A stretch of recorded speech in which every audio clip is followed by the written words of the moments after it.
Votre véhicule est équipé d'un moniteur de pression des pneus, TPMS.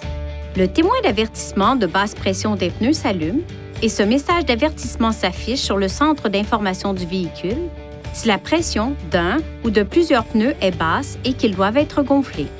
Gonflez le ou les pneus concernés à la pression à froid recommandée sur l'étiquette des renseignements sur les pneus et le chargement.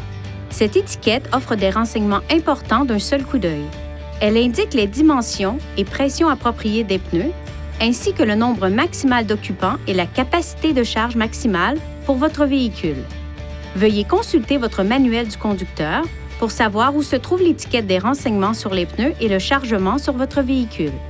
Les pneus sont considérés comme froids lorsque le véhicule a été stationné pendant au moins 3 heures ou qu'il a été conduit pendant moins de 1,6 km à une vitesse modérée. Le cas échéant, vous pouvez vérifier la pression de tous les pneus, à l'exception de celle du pneu de secours, sur l'écran d'information du véhicule. L'ordre des valeurs de pression des pneus, qui s'affiche à l'écran, correspond à l'ordre réel en fonction de la position des pneus. Lorsque de l'air est insufflé dans un pneu sous-gonflé, le TPMS avec signal de pression adéquate émet des signaux visuels et sonores à l'extérieur du véhicule pour vous aider à gonfler les pneus à la pression à froid recommandée. Pour utiliser ce système, vérifiez que le véhicule est stationné dans un lieu sûr et sur une surface plane et que le frein de stationnement est serré. Placez le contacteur d'allumage à la position ON, mais ne démarrez pas le moteur.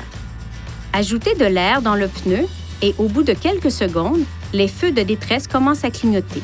Si les témoins des feux de détresse ne clignotent pas dans un délai d'environ 15 secondes après le début du gonflage du pneu, le signal de pression adéquate ne fonctionne pas. Une fois la bonne pression des pneus atteinte, le klaxon retentit une fois et les feux de détresse cessent de clignoter. Si le pneu est surgonflé, de plus de 4 livres par pouce carré, le klaxon retentit de nouveau et les feux de détresse clignotent à 3 reprises. Pour corriger la pression, appuyez brièvement sur l'obus de la valve du pneu pour libérer l'excès de pression. Lorsque la pression atteint la pression spécifiée, le klaxon retentit une fois. Une fois le ou les pneus gonflés à la pression prescrite, conduisez le véhicule à une vitesse supérieure à 25 km/h. L'avertissement et le témoin disparaissent alors.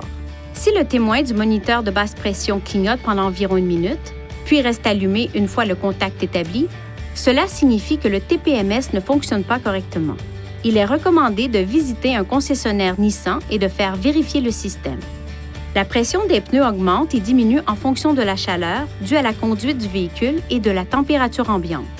Une température extérieure basse peut faire baisser la température de l'air à l'intérieur des pneus, ce qui peut se traduire par une pression de gonflage plus basse.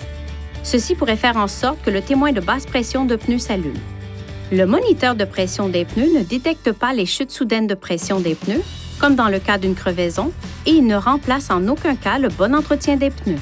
Vérifiez la pression de tous les pneus, y compris le pneu de secours, de façon régulière et systématique avant les voyages de longue distance. Veuillez consulter le manuel du conducteur pour obtenir des renseignements importants concernant la sécurité et les limites du système, et pour en savoir davantage au sujet de son utilisation et de ses caractéristiques.